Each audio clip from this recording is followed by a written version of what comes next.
Kalau le ta YouTube channel a kalau welcome le sewa hei kon lum hak aga iria vot dewa classic hi ala zo che lawa tu tu content tu tu video a chuan for thau te veila aban hi price hi 10k to 20k it car Ford tha spec score dei sa khai spec score kan ti hi khebe spec score kan ti hi out of 100 a rating spec anita a that chu 85 ti te di don ta 100 a exact spec score ge dei kha a that da te da anita di hi Ford tha ve de ho kha garot soi do ta di poisa budget si khata changa si thi it car khabi price Ford tha tlep tlep ho kha hi truck kai thega cha chu ba de to da pho thapo subscriber ziga kha de da bot clear tu te a kha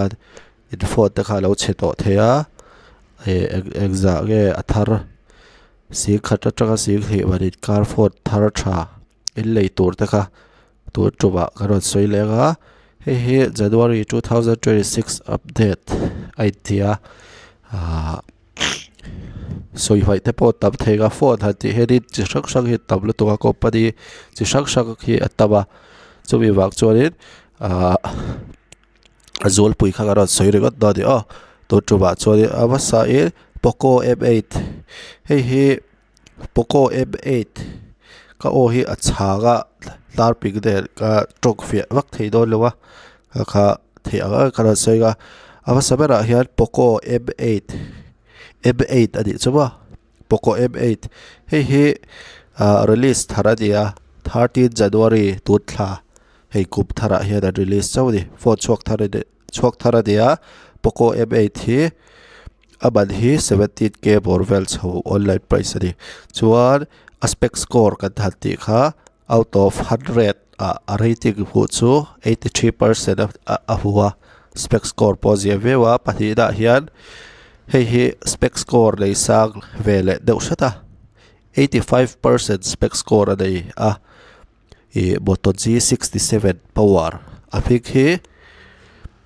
hi Moto G67 power wa hian heavy Ford hian 85% spec score adaya abad hi 15550 online price adi 15550 chuan next le hian Oppo company chi sang sang adi dola karon soitur ho hi Oppo phone laga K13 Oppo K13 5G dita hi release date hi April 2025 khalita aspect score hi 84% anita Oppo K30 ra chu Oppo K30 hi aban chu 17k agin adani online price chuan Alexa het kal le taila Realme phone laga P4X Realme P4X hi spec scores hi 83% adia 100 zelate adia spec score hi out of 100 point exact ge hu ti khade be 83% spec score adia Realme P4X hi spec zok he chu lo Google bega a phone pic it share to hi chori all sub to bo Realme P4X hi December hi la tharveu bok December 2025 chu thaba salok khadi hei kup thara dita January di to ta December 2025 khachula rei lo ve hei poi Realme P4X hi 83% spec score adaya abad hi online price hi 14625 idada chuan next layer Realme tho Realme P4 ti adia hi 85% spec score apua chuan online price hi 19k agidada chuan hey list kan soi chho char charaga adex le chuan Vivo T4X alaga T4X hi 82% spec score a huwa abad hi online price hi 15499 15499 angin ata a chuan a next le ah hian hei a thafal kho pe hemi karon soi ho si khata taka si khri banin car phone ho karon soi awa chuanin a thapol takani hei hi 89% tuda karon soi tur hian 89% spec score a huwa hi a pha phone a karon soi ho kha 84 te 83 te 85 te dita hei chuanin spec score a hu sang te uber mai thei karon soi tur ho pe ka hian tur truba hian 89% spec score a huwa but tau em si lawa chuan score fu sang takania 89 90% kai che pa de chu Moto G 96 Moto G 96 5G phone ania Moto G 96 ani chu hemi phone hianin a online price hi 17869 17869 ani tani chuan a next le chuan hei Motorola ho Moto ka ti hianin Motorola ho kha di mai tha a company kha irisa thiam thawaka karon soile tur hi Moto G57 power Moto G57 power hi hianin 82% spec score a huwa hei po hi thiam lutuk ani lawa a spec score po chuan Moto G57 power hi aban hi price hi 14013 14013 ni ta chuanin Samsung phone ho kana soi vel level dona toda Alexa hian Samsung Galaxy A35 Samsung Galaxy A35 aron lang le hei hian spec score 85% spec score huwa a price hi online price hi 19920 ni chuanin a next le kan kal lenga Samsung phone thawalaga Samsung Galaxy M17 Samsung Galaxy M17 wa tok fia lei theilawa shitlak hi tururi lutuka kan tok fia lei thei ri lo di Alexa hian tuya karon soi kha Samsung Galaxy M17 ani hei aspect score hi 81% adia chuan online price hi 12998 12998 13k agani chu next le hianin Realme Narzo 90 awma Realme Narzo 90 ba Narzo 90 awma hei spec score ta lawa December 2025 release atia hei aban hi 17k agani chuanin a next le hianin Samsung phone aron lang le Samsung Galaxy A17 A17 alaga Galaxy A17 hei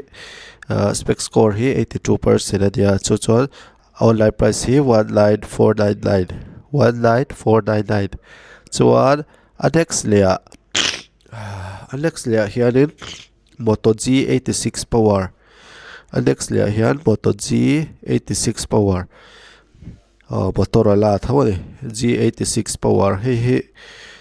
spec score hi tam ve le 86% adaya chuan aban hi online price hi 17298 ani le ta chuan Alex le hianin Xiaomi tibeak Xiaomi ti adia apek hi Xiaomi ti dia hei company bai mo hei Redmi Note 14 adia toda karon soi hi Redmi Note 14 phone adia hei hian 83% spec score a huwa chuan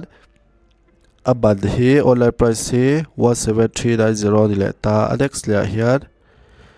Realme P3 ti dia Realme P3 hi spec score Realme P3 spec score hi 83% adia online price hi 17789 chuan Alex le hian wat tam ve hei lang deuh tur mai a next le hianin Redmi Note 14 SE ti ni Redmi Note 14 SE hei spec score 83% aman hi online price hi 14899 ania chuan a next le hianin Xiaomi Redmi 15C ti ania spec score hi chu thiam ve dewa 79% spec score ania 79 out of 100 mo chuanin online price hi 12499 chuan a next le hian hei tam khopa kan soi chur churang iQ Z10X ania 81% spec score a huwa hi hanin aman hi 14998 chuan a next le hian Realme 15T hianin 82% score a huwa aman hi 19794 chuan a next le hianin Vivo phone lang le Vivo Y31 nia hi hianin spec score 79 a huwa out of 100 chuan out of 100 79 score a huwa chuan online price hi 17k kha zong kha tuna kanon soi zong kha hei kan soi non le thuakanga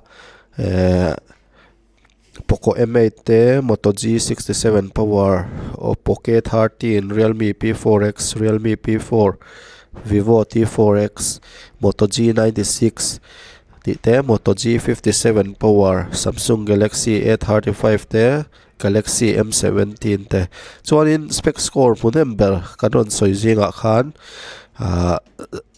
100% atanga te a score punember kha spec score punember kha Moto G96 5G ania hi athaberangai ani kanon soi hawa kha chuan kan soi hwai te po tam me thea kanon soi hawa kha chuan score husang ber chu 89% score photo khania chu Moto G96 khani chuan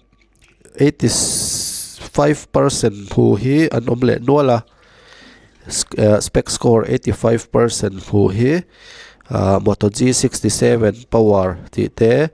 chuan Realme P4 ti te chuan Samsung Galaxy A35 ti te khani ta